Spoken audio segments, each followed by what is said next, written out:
Tem jeito para tudo, só não tem jeito para a morte. Mas e se houvesse jeito para a morte?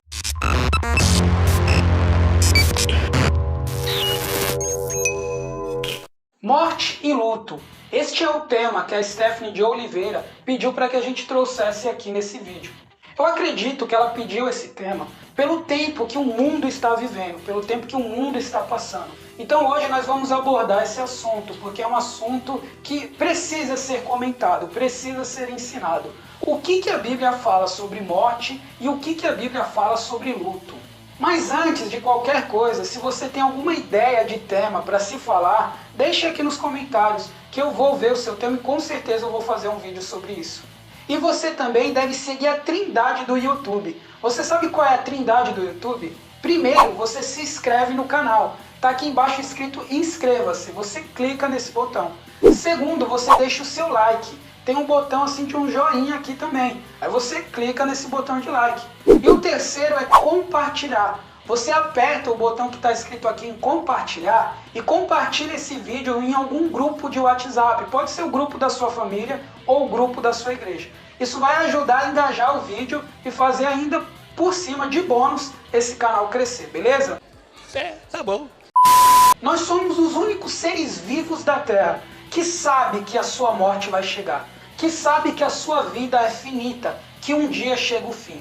E essa morte, ela vem recheada de dor, ela vem recheada de sofrimento, de angústia, de saudade, porque nós associamos a morte ao fim de todas as coisas, o que não é verdade. Biblicamente, existem duas mortes, a morte física e a morte espiritual. A morte física é o que está ligado àquele texto da Bíblia que diz que do pó nós viemos, do pó nós retornaremos. Ou seja, nós fomos criados do pó e um dia nós vamos voltar ao pó. Só que também existe a morte espiritual. E o que é a morte espiritual?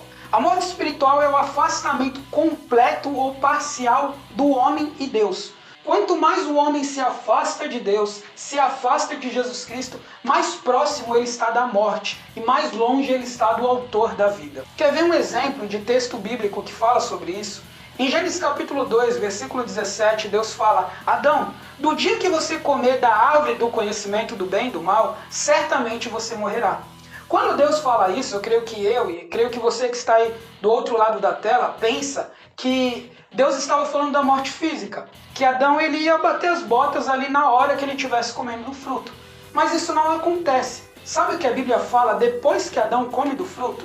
Está em Gênesis capítulo 3, versículo 22 ao 24, e diz assim: Então disse o Senhor Deus, eis que o homem é como um de nós, sabendo o bem e o mal. Ora, para que não estenda a sua mão e tome também da árvore da vida e coma e viva eternamente, o Senhor Deus, pois, o lançou fora do jardim, para lavrar a terra do que fora tomado. E havendo lançado o homem, pois querubins ao oriente do jardim do Éden, e uma espada inflamada que andava ao redor, para guardar o caminho da árvore da vida. Então o que Deus fez? Deus tirou Adão do jardim do Éden, e ele impediu que Adão comesse de uma árvore que era chamada por Deus de árvore da vida. E o que é essa árvore da vida? Existe uma palavra chamada tipologia bíblica. Tipologia bíblica é um símbolo que acontece no Antigo Testamento, que aparece no Antigo Testamento, que aponta para algo do Novo Testamento. E a árvore da vida, aqui no livro de Gênesis, é uma tipologia bíblica, é um símbolo que apontava para Jesus Cristo. Existem vários símbolos no Antigo Testamento que apontam para Cristo. E você percebe que o que Deus fez quando Adão comeu do fruto proibido foi afastar Adão da árvore da vida. Ou seja, afastar Adão e Eva do próprio Jesus Cristo. Pois quanto mais o homem estiver longe de Deus, mais o homem estará longe da vida e mais próximo o homem estará da morte. Porque quem não tem a vida, o que sobra é a morte. E a Bíblia fala em Isaías: eis que a minha mão não está encolhida para que não possa te salvar, e os meus ouvidos não estão acravados para que eu não possa te ouvir. Mas o que faz separação entre mim e ti, diz Deus, é o pecado.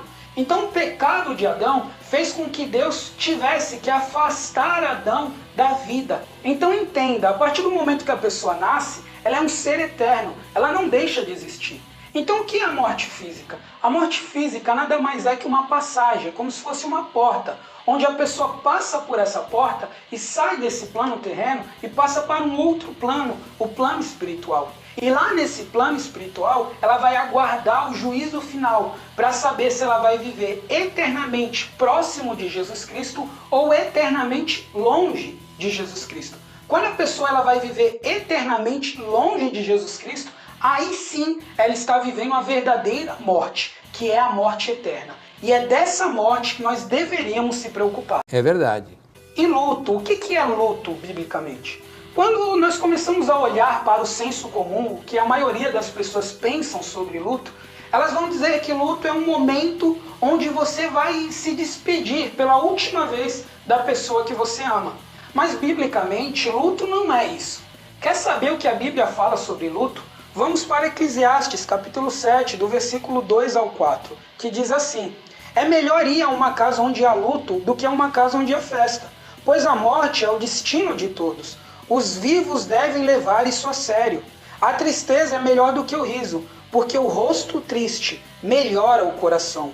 O coração do sábio está na casa onde há luto, mas o do tolo na casa onde há alegria.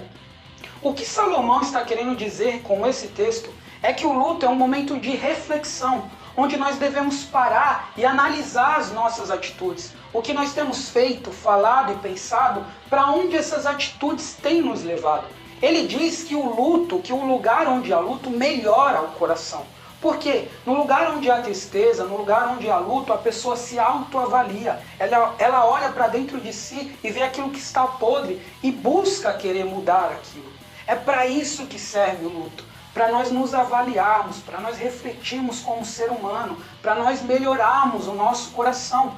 Porque realmente aquela pessoa que morreu, ela não deixou de existir. Ela está guardada para saber no dia do juízo final se ela vai estar 100% com Deus ou 100% sem Deus. Então pense sobre isso. O mundo, o inimigo da sua alma, o próprio diabo, ele quer te esconder esse segredo. Ele quer que você pense que a vida está associada somente a esse plano terrestre. A Bíblia fala no livro de Coríntios que aqueles que acham que têm a sua expectativa de vida somente esse plano terrestre é o mais infeliz de todos os homens. Por quê? Porque quando ele morre aqui, ele simplesmente deixou de existir. Mas não, Deus tem muito mais para você. Deus ele tem uma vida em abundância para você. A vida ela não acaba aqui. E é isso que o inimigo quer que você pense. É isso que ele quer esconder de você. Todas as atitudes que você toma nessa terra ecoam na eternidade, reflete na eternidade. E é por isso que o luto serve para você se avaliar e ver que se as atitudes que você tem tomado hoje têm refletido positivamente ou negativamente na eternidade. Então se autoavalie, mude, se transforme, porque ainda há tempo para mim e para você. Em Isaías diz para a gente buscar o Senhor enquanto se pode achar, para a gente invocar Ele enquanto Ele está perto. Então, a gente ainda pode achar o Senhor, Ele ainda está perto, mas vai haver um tempo onde Ele estará longe e nós não vamos mais conseguir encontrar Ele. Então, se Deus está perto hoje, é motivo de nós buscarmos Ele hoje, de nós mudarmos a rota da nossa vida, para que a gente consiga alcançar a verdadeira vida e para que a gente se afaste cada vez mais da verdadeira morte, que é o afastamento por completo de Deus. É isso que eu gostaria de falar nesse vídeo. Que Deus abençoe a sua vida, a sua família e tchau!